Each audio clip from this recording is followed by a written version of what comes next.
Hello everyone, welcome back to Auto Trend TV. I am your Viprajesh again from Prasanna Kia Coimbatore, and I am here with the Kia Seltos HTK Plus variant. This is a petrol variant, and I am here to show you through all the differences and features of the HTK Plus variant against the X Plus variants, which we had already reviewed.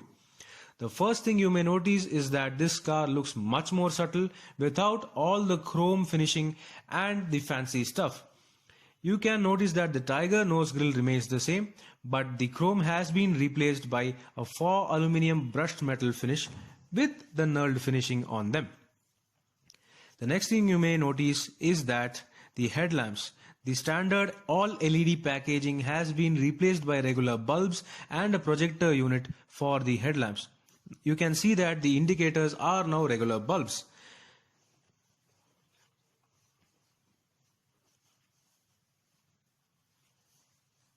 While the headlamps being projectors, even the fog lamps have been replaced by projector units instead of standard LED. This makes the car look much more subtle and pinned down against the flashy and all fancy top-end X Plus variants. Now coming on over to the side, you may notice that the wheel size has also been reduced. These are 16-inch alloy wheels with 205/65 size tires. So this is kind of a standard size for a compact SUV, but for a premium SUV this looks kind of too subtle. The design also is a bit too subtle. Coming to the braking, you can see that the front wheels get disc brakes, whereas the back get drums only for the petrol variants.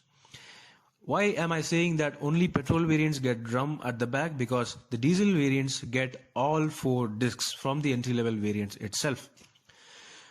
So this here is a look at the side profile. All the chrome finishing has been replaced by black, and this looks much more subtle. While the roof rails also remain the same in terms of design, even the material finishing on that differs. Coming on over to the rear, you can see that even the all LED tail lamps have been replaced by part LED and part regular bulbs.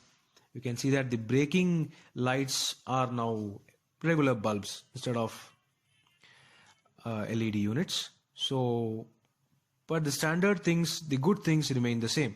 You get standard reverse parking camera, reverse parking sensors, and rear wiper and defogger from this variant itself, which is a really good thing and hard to see in certain new cars. So yeah, you can see that the rear profile remains the same except for the faux exhaust finishing.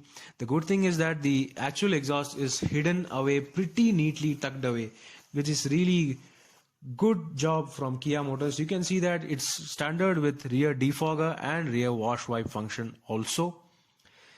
Well, that is all about the Kia Seltos HTK Plus on the outside. It looks subtle, it looks fine. It looks premium on the top end model, but it does not look imposing and full of presence, which is a standard character for an SUV. This looks more like an urban crossover against an SUV, but it still looks seriously good. Right now I am inside the Kia Seltos HTK Plus, and as you can see, largely the layout remains the same, except for certain features and the equipment list. First of all, the steering wheel remains the same except for the leather wrap. Even though this feels like a quality unit, it lacks the leather feel, and it works, it's okay. Nothing apart from that.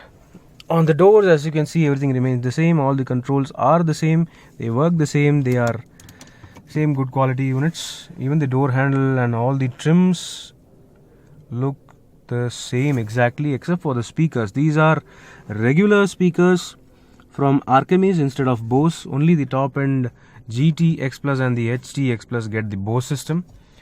I don't know how much speakers do you get on this, could be 6 or could be 4, but they are supposed to sound just okay, definitely not up to Bose levels. And one thing I seriously miss on the door pads is that there is no kind of soft touch finish as on the top end variants. These are just hard plastics, no soft touch materials, nothing. on the door pads on this variant. I don't know if the HTX variant gets soft touch materials, but this is the HTK plus for now. And no ESP, no traction control, no other features. You get simply the headlamp leveler and interior lighting controls. You get the push button start though, which is a good thing. Given that this is the mid-level variant, that's a good feature. And you even get cruise control, which is also a really helpful feature. The door pads are of similar size. They can hold good size 1 liter bottles. But this is the difference over here. This is the touchscreen system. It's an 8-inch unit, and it does not come with the UO connectivity features of the top end variants. This gets reverse camera, of course, and certain other regular standard features including Bluetooth, USB, aux and everything. I'll just show you the ports again. This is the 12 volt charging socket, this is the USB, and this is the USB smart charger. So that's all for that. But there is one big miss. Even though you get cruise control and reverse parking camera, and hell, even like almost all the features you need except for automatic temperature control. These are just manual units, so you don't get much functionality. This is just standard. But even though they are manual, the levers and the switch gear are of really good quality. Surprisingly, I would say kind of like Volkswagen quality. So that's really good. Well, standard, you get only 2 buttons. The rest 3 are just turning knobs, and there is one rear defogger button over here. So that's all for the AC unit. And lower down you can see that no beige or no lighter materials. All over the interior you can see that it's an all black and grey cabin. It's a black and grey theme. This material on the top end model was leather, whereas on this variant you get plastic textured panel. It feels good. It does not feel cheap, but it is plastic. It is unavoidably plastic. And yeah, of course you get dual airbags as standard. You get ABS. You get front disc brakes on this variant. And apart from that, on this interior you can see that the overall interior looks really plush. Even for this mid variant, it really looks plush, and it's got all the fancy stuff and all the chrome and silver finishing and all. But this gear lever seriously looks like out of an entry level Hyundai Creta. So this gear lever looks out of place in this cabin. That's what I would say. The instrument cluster looks standard, like it reminds you of the Hyundai Venue's entry level variants.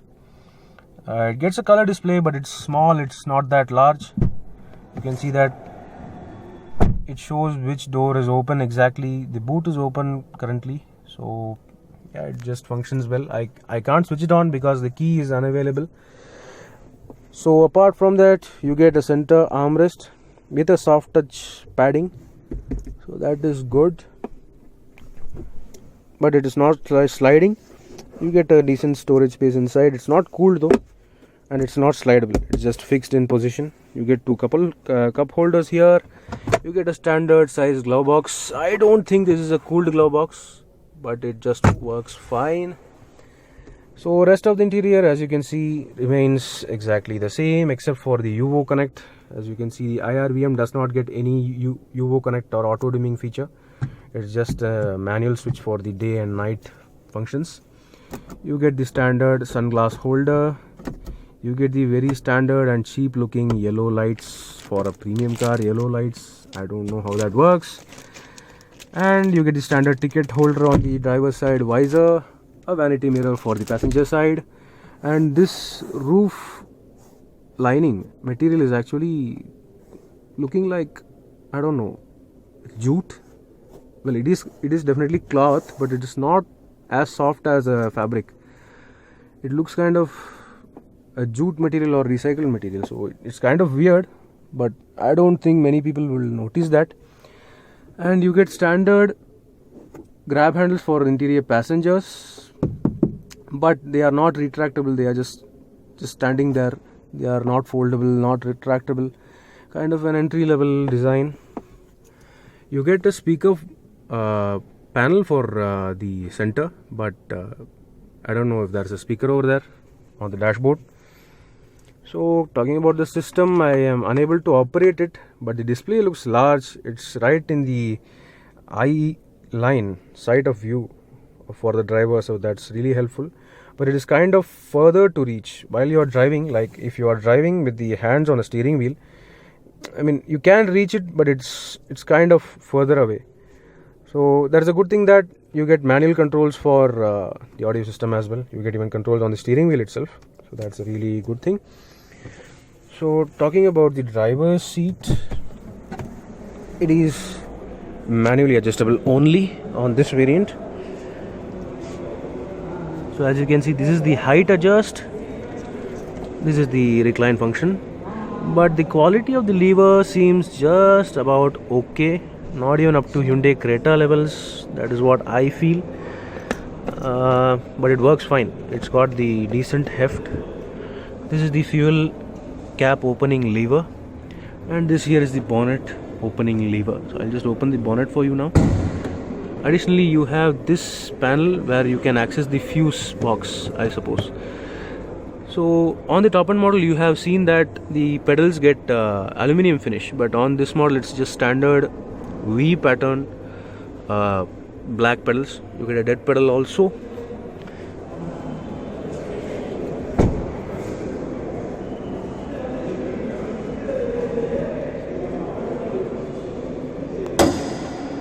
Wow, that is a heavy bonnet. This is the 1.5 liter 4-cylinder petrol engine. It is naturally aspirated, not the turbocharged one as on the GT X Plus variant which we saw lastly.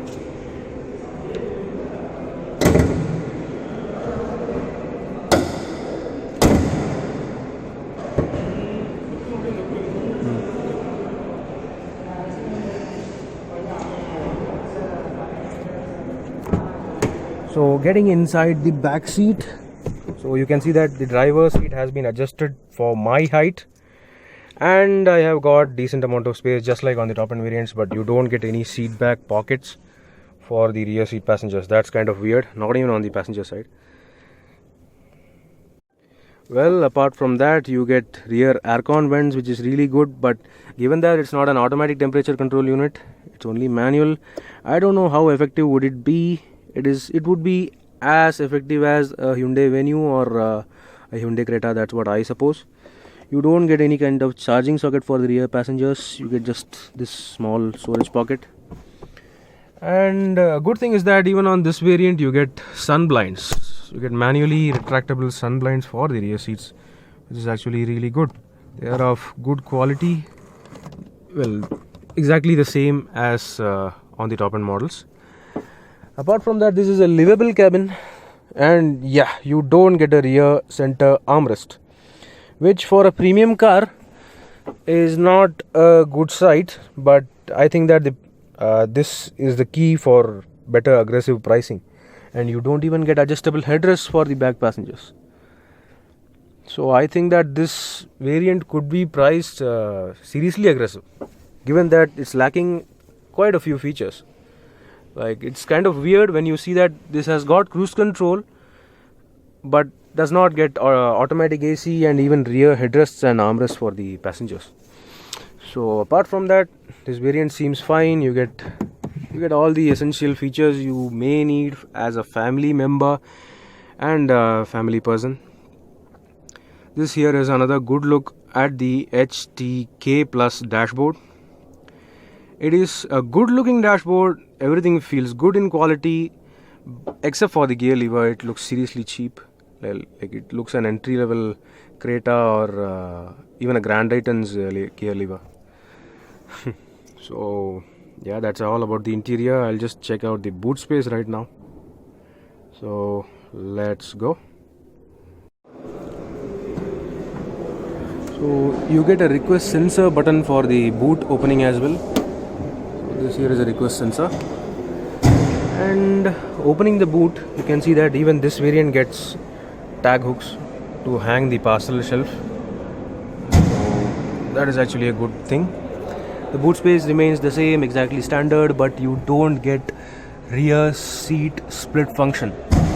On the top end model it had a 60-40 split, but this model gets a single fold mechanism only.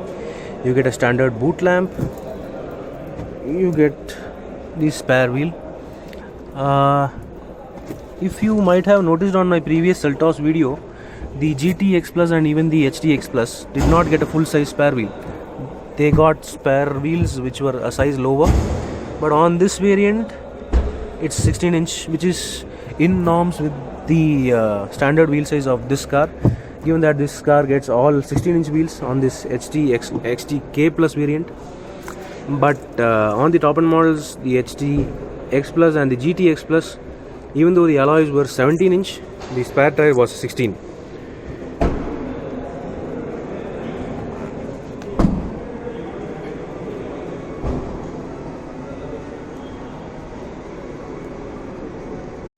Another thing I forgot to mention was that this variant also gets automatic headlamps and automatic wipers, which is kind of weird, I suppose, because this variant does not get rear adjustable headrests itself, but you get push button start, you get a massive touchscreen, you get automatic headlamps and wipers, so, and cruise control of course. So that is it on this HTK Plus variant. I am expecting the prices for this petrol HTK Plus variant to be around 13 lakhs on road. So do let me know what do you think about this variant. And yeah, it's a decently equipped car, so I suppose this variant will be a good seller. So thanks for watching. This is Viprajesh signing off. Thanks for watching this video. Please subscribe for more videos. If you like this video, click the like buttons and give your comments.